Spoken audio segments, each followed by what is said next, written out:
plain exasperating. If Ramona drank lemonade through a straw, she blew into the straw as hard as she could to see what would happen. If she played with her finger paints in the front yard, she wiped her hands on the neighbor's cat. That was the exasperating sort of thing Ramona did. And then there was the way she behaved about her favorite book. It all began one afternoon after school when Beezus was sitting in her father's big chair embroidering a laughing tea kettle on a potholder for one of her aunts for Christmas. She was trying to embroider this one neatly because she planned to give it to Aunt Beatrice, who was Mother's younger sister and Beezus's most special aunt. With gray thread, Beezus carefully outlined the steam coming from the tea kettle's spout and thought about her pretty young aunt, who was always so gay and so understanding. No wonder she was Mother's favorite sister. Beezus hoped to be exactly like Aunt Beatrice when she grew up. She wanted to be a fourth-grade teacher and drive a yellow convertible and live in an apartment house with an elevator and a buzzer that opened the front door. Because she was named after Aunt Beatrice, Beezus felt she might be like her in other ways, too. While Beezus was sewing, Ramona, holding a mouth organ in her teeth, was riding around the living room on her tricycle. Since she needed both hands to steer the tricycle, she could blow in and out on only one note. This made the harmonica sound as if it were groaning, "Oh dear, over and over again. Beezus tried to pay no attention. She tied a small knot in the end of a piece of red thread to embroider the tea kettle's laughing mouth. "Conceal a knot as you would a secret," Grandmother always said. Inhaling and exhaling into her mouth organ, Ramona closed her eyes and tried to pedal around the coffee table without looking. "Ramona!" cried Beezus. "Watch where you're going!" When Ramona crashed into the coffee table, she opened her eyes again. Oh dear," moaned the harmonica. Around and around pedaled Ramona, inhaling and exhaling. Beezus looked up from her potholder. "Ramona, why don't you play with Bendix for a while?" Bendix was Ramona's favorite doll. Ramona thought Bendix was the most beautiful name in the world. Ramona took the harmonica out of her mouth. "No," she said. "Read my Scooby book to me." "Oh, Ramona, not Scoopy," protested Beezus. "We've read Scoopy so many times." Instead of answering, Ramona put her harmonica between her teeth again and pedaled around the room, inhaling and exhaling. Beezus had to lift up her feet every time Ramona rode by. The knot in Beezus's thread pulled through the material of her potholder, and she gave up trying to conceal it as she would a secret, and tied a bigger knot. Finally, tired of trying to keep her feet out of Ramona's way, she put down her embroidery. "All right, Ramona," she said. "If I read about Scoopy, will you stop riding your tricycle around the living room and making so much noise?" "Yes," said Ramona, and climbed off her tricycle. She ran into the bedroom she shared with Beezus and returned with a battered, dog-eared, sticky book, which she handed to Beezus. Then she climbed into the big chair beside Beezus and waited expectantly.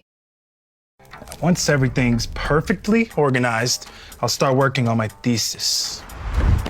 Grammarly will ensure you...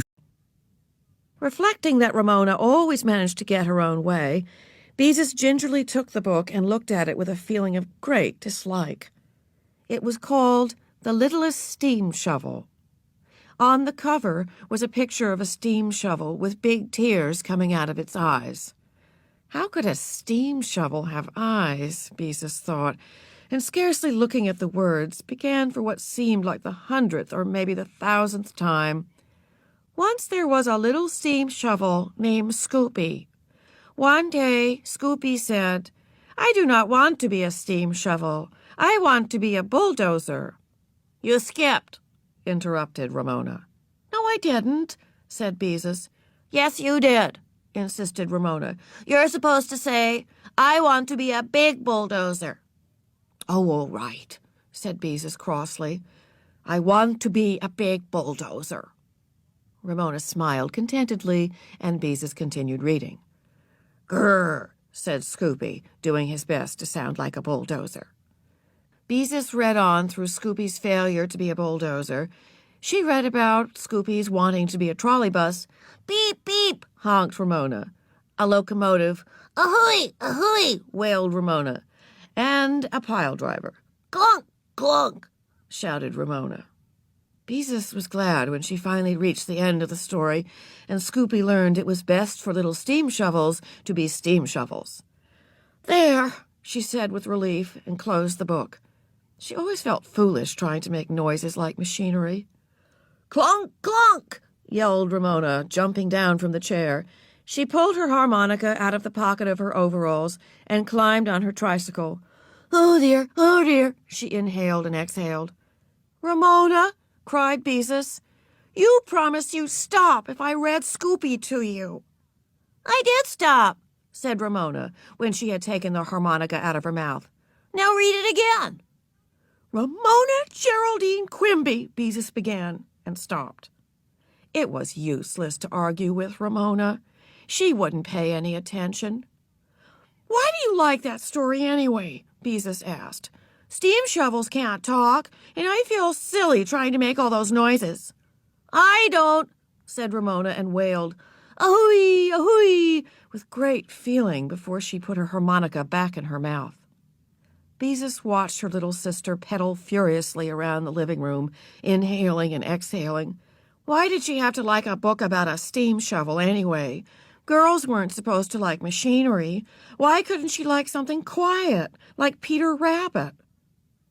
Mother, who had bought the littlest steam shovel at the supermarket to keep Ramona quiet while she shopped one afternoon, was so tired of Scoopy that she always managed to be too busy to read to Ramona. Father came right out and said he was fed up with frustrated steam shovels, and he would not read that book to Ramona, and furthermore, no one else was to read it to her while he was in the house. And that was that. So only Beezus was left to read Scoopy to Ramona. Plainly something had to be done, and it was up to Beezus to do it. But what? Arguing with Ramona was a waste of time. So was appealing to her better nature. The best thing to do with Ramona, Beezus had learned, was to think up something to take the place of whatever her mind was fixed upon. And what could take the place of the littlest steam shovel? Another book, of course, a better book, and the place to find it was certainly the library. Ramona, how would you like me to take you to the library to find a different book? Beezus asked. She really enjoyed taking Ramona places, which, of course, was quite different from wanting to go someplace herself and having Ramona insist on tagging along. For a moment, Ramona was undecided. Plainly, she was torn between wanting the littlest steam shovel read aloud again and the pleasure of going out with Beezus. Okay, she agreed at last. Get your sweater while I tell Mother, said Beezus. Clunk, clunk, shouted Ramona happily. If you're out and about traveling Florida's toll roads, there's a little thing you should have that can save you loads. When Ramona appeared with her sweater, Beezus stared at her in dismay. Oh, no, she thought. She can't wear those to the library. On her head, Ramona wore a circle of cardboard with 2 long paper ears attached. The insides of the ears were colored with pink crayon, Ramona's work at nursery school. I'm the Easter Bunny, announced Ramona. Mother, wailed Beezus, you aren't going to let her wear those awful ears to the library. Why, I don't see why not. Mother sounded surprised that Beezus should object to Ramona's ears. They look so silly. Who ever heard of an Easter bunny in September? Beezus complained, as Ramona hopped up and down to make her ears flop. I just hope we don't meet anybody we know, Beezus thought, as they started out the front door. But the girls had no sooner left the house when they saw Mrs. Wisser, a lady who lived in the next block, coming toward them with a friend. It was too late to turn back. Mrs. Wisser had seen them and was waving. Why, hello there, Beatrice, Mrs. Wisser said when they met. I see you have a dear little bunny with you today. Yes. Beezus didn't know what else to say. Ramona obligingly hopped up and down to make her ears flop. Mrs. Wisser said to her friend, as if Beezus and Ramona couldn't hear, Isn't she adorable? Both children knew whom Mrs. Wisser was talking about. If she had been talking about Beezus, she would have said something quite different. Such a nice girl, probably. A sweet child, perhaps. Adorable, never. "Just look at those eyes," said Mrs. Wisser. Ramona beamed. She knew whose eyes they were talking about. Beezus knew, too, but she didn't care. Mother said blue eyes were just as pretty as brown. Mrs. Wisser leaned over to Ramona. "What color are your eyes, sweetheart?" she asked. "Brown and white," said Ramona promptly. "Brown and white eyes," exclaimed the friend. "Isn't that cunning?" Beezus had thought it was cunning the first time she heard Ramona say it, about a year ago. Since then, she had given up trying to explain to Ramona that she wasn't supposed to say she had brown and white eyes, because Ramona always answered, "My eyes are brown and white." and Beezus had to admit that in a way they were. "And what is the little bunny's name?" asked Mrs. Wisser's friend. "My name is Ramona Geraldine Quimby," answered Ramona, and then added generously, "My sister's name is Beezus." "Beezus!" exclaimed the lady. "What an odd name! Is it French?" "Oh, no," said Beezus, wishing, as she so often did, that she had a more common nickname, like Betty or Patsy. She explained as quickly as she could how she happened to be called Beezus. Ramona did not like to lose the attention of her audience. She hitched up the leg of her overalls and raised her knee. "See my scab?" she said proudly. "I fell down and hurt my knee, and it bled and bled." "Ramona!" Beezus was horrified. "You aren't supposed to show people your scabs." "Why?" asked Ramona. That was one of the most exasperating things about Ramona. She never seemed to understand what she was not supposed to do. "It's a very nice scab," said Mrs. Wisser's friend, but she did not look as if she really thought it was nice. "Well, we must be going," said Mrs. Wisser. "Goodbye, Mrs. Wisser," said Beezus politely, and hoped that if they met anyone else they knew, she could somehow manage to hide Ramona behind a bush. "Bye-bye, Ramona," said Mrs. Wisser. "Goodbye," said Ramona, and Beezus knew that she felt that a girl who was 4 years old was too grown up to say bye-bye. Except for holding Ramona's hand crossing streets, Beezus lingered behind her the rest of the way to the library. She hoped that all the people who stopped and smiled at Ramona would not think they were together. When they reached the Glenwood Branch Library, she said, "Ramona, wouldn't you like me to carry your ears for you now?" "No," said Ramona flatly. Inside the library, Beezus hurried Ramona into the boys and girls section and seated her on a little chair in front of the picture books. "See, Ramona," she whispered, "here's a book about a duck. Wouldn't you like that?"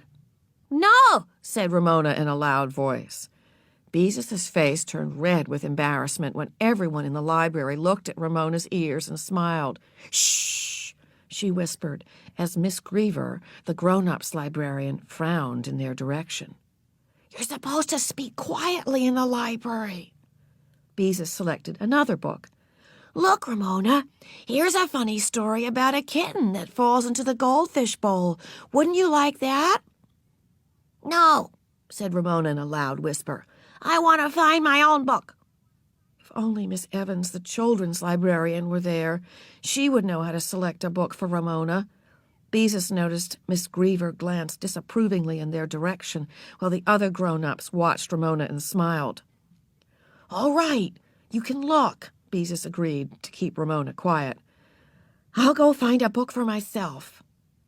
When Beezus had selected her book, she returned to the picture book section, where she found Ramona sitting on the bench with both arms clasped around a big, flat book.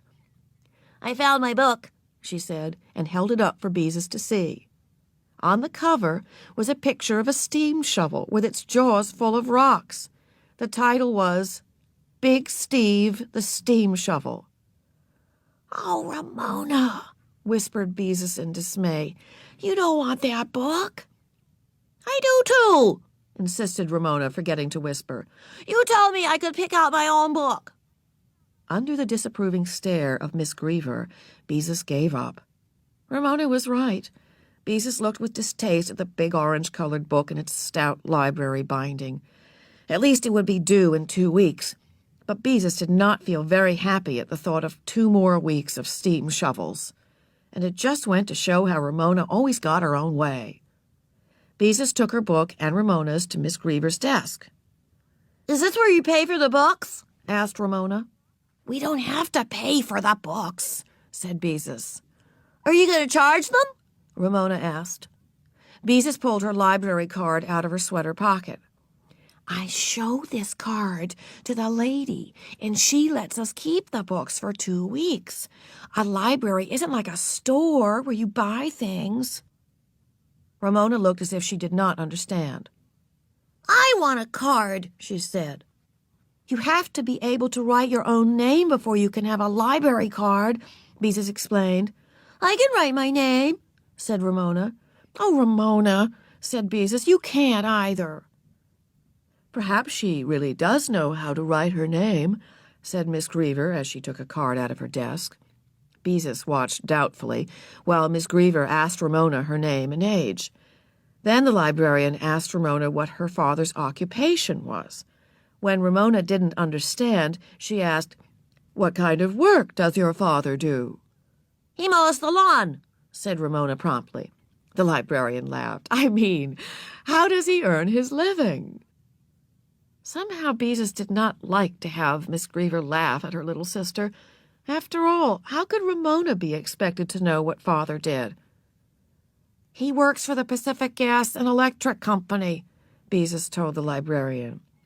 Miss Greaver wrote this down on the card and shoved it across the desk to Ramona. Write your name on this line, she directed.